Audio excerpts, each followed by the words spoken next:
नमस्कार, मैं मनीष कुमार और आप देख रहे हैं तापमान एक्सप्रेस न्यूज। देखिए, बिहार में बहार है, नीतीश कुमार है।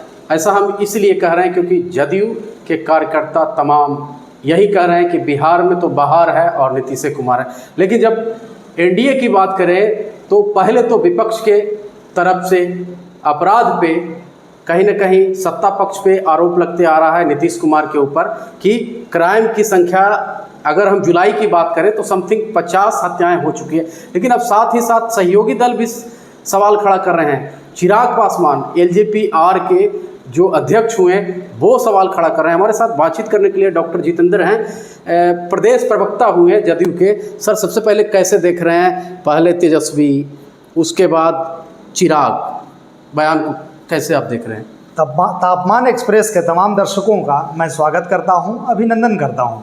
अब आपके सवाल पे आ जाते हैं जी कि देखिए, विपक्ष में जो लोग हैं इस पर मैं कहता हूं कुछ तो लोग कहेंगे। हाँ। लोगों का काम है कहना, हम है सत्ता में। हाँ। हमें है सत्ता में रहना और प्रदेशवासियों की सेवा करना। ये विपक्ष कहता तो ठीक है, सत्ता पक्ष वाला कह रहा है सहयोगी दल। तो सत्ता पक्ष वाले जिनका आप नाम ले रहे हैं, कल तक के लोकसभा में आपके साथ हाँ में हाँ मिला रहे थे। ऐसा क्या हो गया कि नीतीश कुमार से नाराजगी, नीतीश कुमार के जो सुशासन पे सवाल खड़ा उठा रहे हैं कि अब वो कह रहे हैं कि अब हमको भी डर बढ़ रहा है। जिनका आप नाम ले रहे हैं, ठीक है, मैं उनका नाम नहीं ले रहा हूँ, जिनका आप नाम ले रहे हैं, बिहार में उनके कितने विधायक हैं और कितने मंत्री हैं? ये तो ताना देना होगा। और जिस बिहार में उनको डर लग रहा है, तब जो बिहार आते हैं तो बिहार में सुरक्षा की सेवा किससे लेते हैं? तो जिस पुलिस की सेवा आप ले रहे हैं अपनी सुरक्षा में, उनका 3 लेयर चलता है। उसी बिहार पुलिस और पटना पुलिस के इकबाल पे आप सवाल उठा रहे हैं महाराज। तो किसी भी सिपाही का मनोबल गिरा के कोई युद्ध जीता जाता है? कहीं आपने देखा है? अगर आपको युद्ध जीतना हो तो सिपाही का सम्मान आपको करना पड़ेगा। देखिए, अपराध हुआ है, अपराध हर दौर में होते आया है।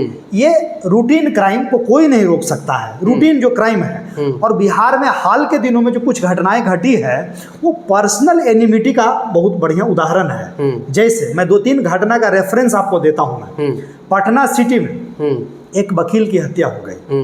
उस वकील साहब की बेटी के बॉयफ्रेंड ने उनकी हत्या कर दी। खगौल में एक महिला ने अपने पति की हत्या करवा दी अपने बॉयफ्रेंड के साथ मिलके। एक बालू के कारोबारी की हत्या हुई। तो बालू का कारोबारी जरूर था, वो इंटरेस्ट पे पैसा लगाता था, मूलधन से अधिक वो इंटरेस्ट वसूल चुका था, मूलधन खड़ा का खड़ा है।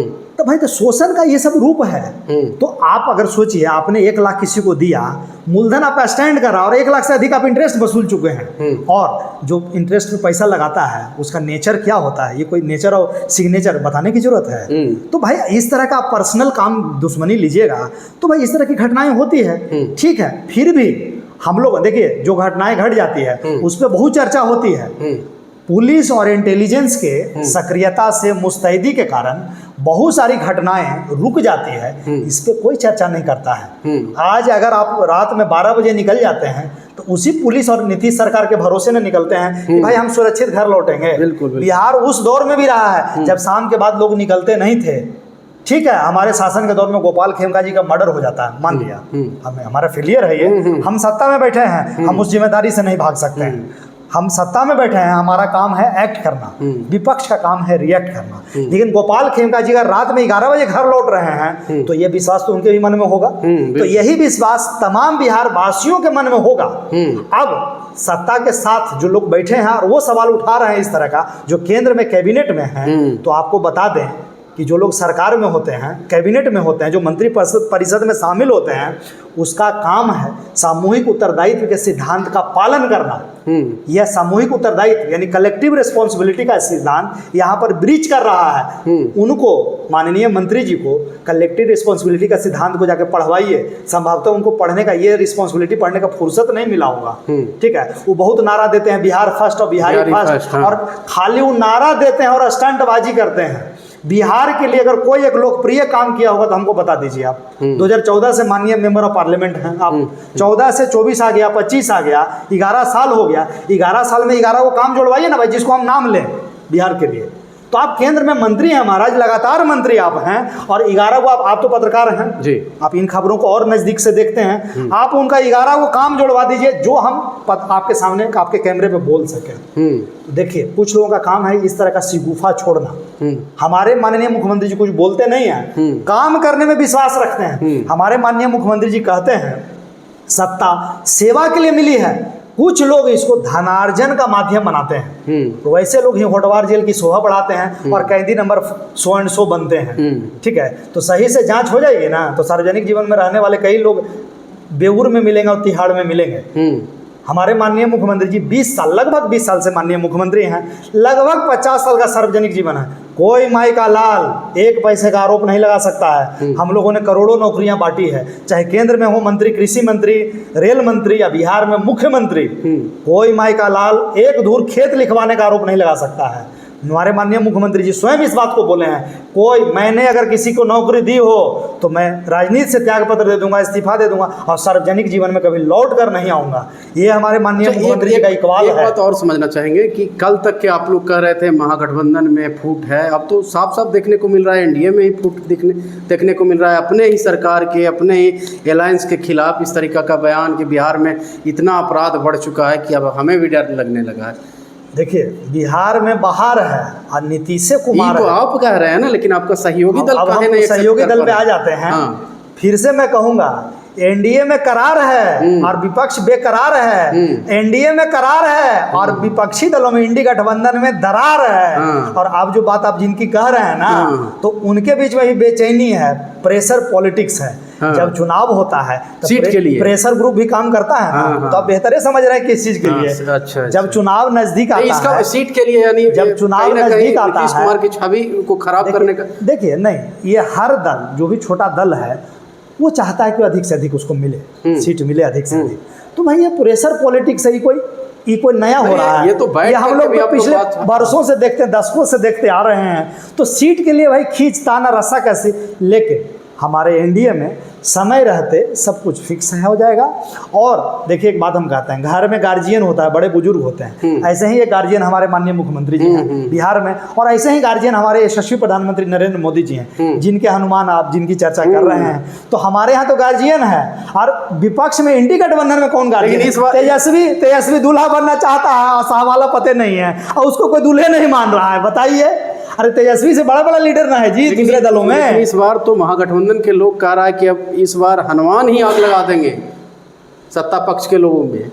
हनुमान आग लगाया लंका में, लंका में कौन था? आग लगा लंका में था रावण, लंका में था जंगल राज वाला दौर याद कीजिए। तो जंगल राज वाले जो रहने वाले लोग हैं ना, उनके हनुमान, उनके लंका में हनुमान आग लगाएंगे ना। तो जो हनुमान है वो तो कभी महागठबंधन हम आपसे पूछते हैं कि एनडीए में तो करार है भैया, लेकिन तेजस्वी जी भी कहते हैं कि हमारा जो इंडी गठबंधन बना वो खाली लोकसभा चुनाव के लिए था ना, ये बात बोले हैं ना।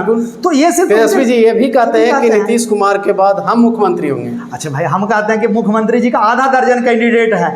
अच्छा, दिल बहलाने के लिए गाली भी एक ख्याल अच्छा है।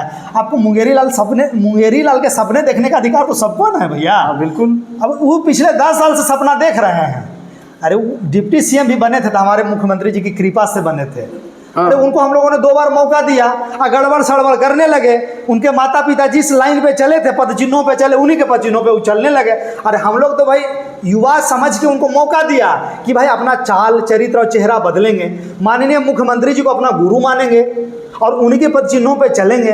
बिहार में कानून का राज बहाल करेंगे, बिहार में सत्ता को सेवा का माध्यम बनाएंगे। तो हम लोग तो यह कल्पना उन लोग उनसे किए थे। आप कह रहे हैं कि बिहार में कानून का राज बहाल है, इस स्थिति में ऐसे में तेजस्वी यादव लगातार कानून व्यवस्था पर सवाल खड़ा कर रहे हैं। राहुल गांधी जब बिहार आते हैं तो क्राइम कैपिटल इसको बता देते हैं, उसके बाद चिराग पासवान, तीनों तो आपके पीछे लग चुके हैं। जो तेजस्वी जी कहते हैं, तो तेजस्वी जी के विधायक, माननीय विधायक जी का ऑडियो क्लिप नहीं सुने हैं? बिल्कुल वायरल। पंचायत सचिव पंचायत सचिव के साथ क्या बात कर रहे हैं, उसको ठीक कर देंगे तो जूता मारेंगे और क्या क्या अंट संट बोल रहे हैं, वो सब तो हम चैनल पे नहीं बोल सकते हैं। तो एक माननीय को शोभा देता है कि फोन पे धमकी दें किसी पंचायत सचिव को? अच्छा, कोई पंचायत सचिव है अपने माननीय का नाम नहीं जान रहा है तो ये कोई अपराध है क्या? और आपको अपना परिचय देने में शर्म आनी चाहिए। आखिर ऐसा कौन सा काम किया है कि आपको अपने परिचय में शर्म आनी चाहिए, बताइए। अच्छा, नाम भी उन्होंने लिया तो बोला मैं भाई वीरेंद्र बोल रहा हूँ, यह नहीं बोला कि मैं माननीय विधायक बोल रहा हूँ। अच्छा, मेरा नाम जितेंद्र है, जितेंद्र नाम का कम से कम 1000 आदमी होगा बिहार में। अरे तो कौन मालूम वीरेंद्र कौन है भाई? अरे कोई पंचायत, अच्छा हो सकता है वो पंचायत सचिव जो बना उसके नई नई पोस्टिंग हुई होगी। हम लोग तो पॉलिटिकल लोग हैं, आप पत्रकार हैं, आप इन 243 विधायक का नाम बता दीजिएगा। हम आपसे पूछे विधानसभा का नाम, तो जब आप पत्रकार हैं और हम पॉलिटिकल आदमी हैं, प्रोफेसर भी हैं, पढ़े लिखे आदमी हैं, तो जब हम 243 लोगों का नाम नहीं जानते हैं, भाई स्वाभाविक है। 75 एमएलसी हैं बिहार में, 40 सांसद हैं, 16 राज्यसभा के लोग हैं, इतने बोर्ड है, आयोग है, निगम है। आपको कहें हम फलाना बोर्ड के अध्यक्ष बोल रहे हैं, अब मेंबर बोल रहे हैं, तो सबका नाम जानना संभव है? नहीं। अरे भाई, आपको परिचय देने में, कि पद नाम के साथ परिचय देने में क्या समस्या है भाई? अच्छा, अगर वो कोई छोटा पद पे है, आप अपना बड़ा दिल रखिए ना भाई, बड़ापन दिखाइए। आप उसको प्यार से समझाते कि बाबू तुम्हारे पास ये वो काम है, जनता हमारे यहाँ आई है, हम तुमको फोन कर रहे हैं, ये काम करके हमको खबर करो। एक आप अगर प्रेम देंगे, देखिए यहाँ भी एक सिद्धांत लागू होता है, भाई वीरेंद्र जी को भी पढ़ने की जरूरत है। Great powers come with great responsibility. बड़ी ताकतों के साथ बड़ी जिम्मेदारियां भी आती है। यह माननीय कब सीखेंगे, कब समझेंगे? हर माननीय को विशेषाधिकार मिलता है, हर माननीय को विशेषाधिकार मिलता है कि सदन में वो निर्बाध रूप से बोल सके। सदन के बाहर इस तरह का अमर्यादित बयान, अच्छा पंचायत सचिव कोई रैंक में उनके बराबर है? बताइए। वो एक कर्मचारी है, आप एक माननीय हैं भाई, आप मंत्री भी हो सकते हैं। आप सोचिए, आप राज्य चला रहे हैं, राज्य के 243 स्पेशल लोगों में आप एक हैं, तो आपको तो अपनी गरिमा का ध्यान रखना चाहिए। लेकिन जिस दल से वो आते हैं, जिस कार्य संस्कृति से आते हैं, उस दल का चाल, चरित्र और चेहरा ऐसा ही है, गुंडा राज वाला। हम लोग 90 के दौर में बिहार को नहीं जाने देंगे। कानून का राज बहाल किया हमारे माननीय मुख्यमंत्री जी ने, और यही चीज तेजस्वी जी कर, यही इन्हीं सब लोगों को तेजस्वी जी प्रश्रय देते हैं। विधानसभा में क्या किस तरह का शब्द का उन्होंने इस्तेमाल किया है। सिर्फ विधानसभा ही नहीं और पंचायत सचिव ही नहीं, मैं एक और वीडियो देख रहा था जिसमें वो अपनी गाड़ी के आने का वेट कर रहे थे, उनके आगे वाली गाड़ी ने हॉर्न बजाया, उस समय हम लोग क्या गाली गलौज उन्होंने दिया है, मैं आपके कैमरे पर नहीं बोल सकता हूँ। आप 8 या 9 जुलाई को बिहार बंद इन लोगों ने बुलाया था, पत्रकार के साथ जिस तरह की घटना घटी है, एम्बुलेंस को साइड नहीं दे रहे थे, और एक नेता जो आरजेडी का टोपी लगाए हुए है, नेता उजला गेटअप में है, और कह रहा है 90 का दौर याद है ना, मैं शब्द नहीं बोल सकता हूँ, बांस का उदाहरण उन्होंने दिया है कि बांस ठूस देंगे, मैं शब्द नहीं बोल पा रहा हूँ। एक अंतिम सवाल रहेगा जितेंद्र जी कि ये बताइए कि महुआ से निर्दलीय चुनाव लड़ने की घोषणा कर दिए हैं तेज प्रताप, हालांकि पार्टी बनाने की भी घोषणा हो चुकी है, पार्टी संगठन भी बना चुके हैं ऑलरेडी, लेकिन तेजस्वी यादव कह रहे हैं कि एक तरफ कि ऐसे ऐसे पार्टी का उदय होते रहता है, इससे कोई आरजेडी का संकट आने नहीं जा रहा है, कि इसको कैसे देख रही है जदयू? देखिए, तेज प्रताप जी माननीय हैं, वे भी सदन के मेंबर हैं और बैक टू बैक 2 बार सदन के मेंबर रहे हैं, ठीक है। उनके घर में, तेज प्रताप तेजस्वी जी के घर में सत्ता का संघर्ष चल रहा है, और अभी तो भाई चलिए, जब तक लालू जी जिंदा हैं तब तक पर्दे में है। लालू जी भाई भगवान न करे भाई उनको दीर्घायु बनाए भाई, अभी और भी बहुत सारा चीज हम लोग देखेंगे, और जब तक लालू जी जिंदा है हमारी राजनीति भी और ज्यादा प्रासंगिक रहेगी भाई, क्योंकि उनके समय का याद तो हम लोग दिलाएंगे। वो गवर्नेंस का जो मॉडल उन्होंने दिया है और जो मॉडल हमारे माननीय ने दिया है भाई, ये तो मॉडल बिहार की जनता देखेगी। तो जिस दिन लालू जी नहीं रहेंगे, देखिए मृत्यु एक अटल सत्य है, वो सबको आना है, आपको हमको सबको एक दिन जाना है। तो जिस दिन वो नहीं रहेंगे, देखिएगा इनके परिवार में खूनी संघर्ष का जंग छिड़ेगा। एक से एक महत्वाकांक्षी लोग हैं, सिर्फ भाई ही नहीं है, वहाँ बहन भी बहुत महत्वाकांक्षी है जी। तो भाई बहन के बीच में अभी तक 4 लोग आ गए हैं राजनीति में, अभी और कई लोग आना बाकी है। तो हम आपसे पूछते हैं कि और कोई टैलेंटेड और मेधावी और लोकप्रिय यादव नहीं है क्या बिहार में? बिल्कुल, मान लीजिए आपको यादव ही चुनना है, क्योंकि आप तो एकदम खुलेआम बोलते हैं कि माई की राजनीति हम करते हैं। हम लोग सबको साथ लेके चलने वाले लोग हैं। हमारे नेताजी ने गरीब गुड़बा कह दिया माई बाप की राजनीति करते हैं। पहले कोई माई बाप की राजनीति नहीं कर रहे, माई बाप का नाम बेचने की राजनीति करते हैं। वो सिर्फ माई, मुस्लिम और यादव की राजनीति करते हैं। एम भाई और उनकी एम भाई की भी राजनीति सही ढंग से नहीं करते हैं। वो मुस्लिमों को, यादवों को भी उन्होंने ठगा ही है। अगर मुस्लिम और यादव जाति का आप कास्ट का अध्ययन कीजिएगा तो 90 से 2005 के बीच में उनका क्या उत्थान हुआ है, जीवन के किस क्षेत्र में कहाँ गए, और 2005 से लेकर 25 तक का देखिएगा तो क्रांतिकारी परिवर्तन आया है। हमारे माननीय मुख्यमंत्री जी वोटर की चिंता करते हैं, वोट की चिंता नहीं करते हैं। पिछले चुनाव में 11 अकलियत के कैंडिडेट को उन्होंने सीट टिकट दिया था हमारे माननीय मुख्यमंत्री जी ने। दुर्भाग्य बस ये हमारा भी दुर्भाग्य है कि एक भी अकलियत के कैंडिडेट नहीं जीत कर आए। बावजूद इसके पिछले 5 साल में माननीय मुख्यमंत्री जी ने बिना कोई पॉलिटिकल बायसनेस रखे हुए सबका विकास किया है। अंजुमन इस्लामिया जाके हॉल देख लीजिए, ठीक है।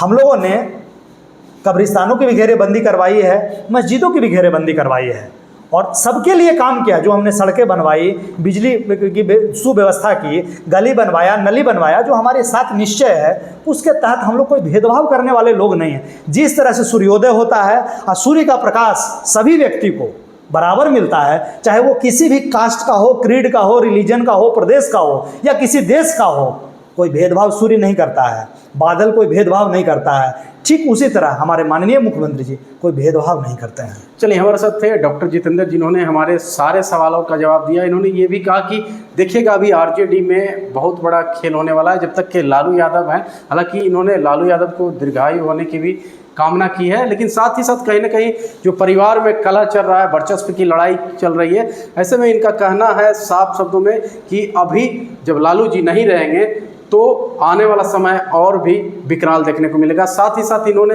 बिहार में बढ़ते अपराध को लेकर के जिस प्रकार से चिराग पासवान ने अपने ही सहयोगी दल पे सवाल खड़ा किया, इन्होंने साफ शब्दों में कहा है कि चिराग पासवान तो पहले तो बिहार में गठबंधन उनका है नहीं, और यहाँ पे उनको कोई विधायक भी नहीं है। ऐसे में ये सवाल प्रधानमंत्री से पूछना चाहिए और खास करके गृह मंत्री से पूछना चाहिए। मैंने कहे तो एक तीर से इन्होंने 3 निशाने साधे। एक तरफ चिराग पासवान, दूसरी तरफ तेजस्वी यादव, तीसरी तरफ राहुल गांधी को भी लपेटे में लिया है। कैमरा पर्सन राजेश के साथ मनीष कुमार, तापमान न्यूज, पटना बिहार।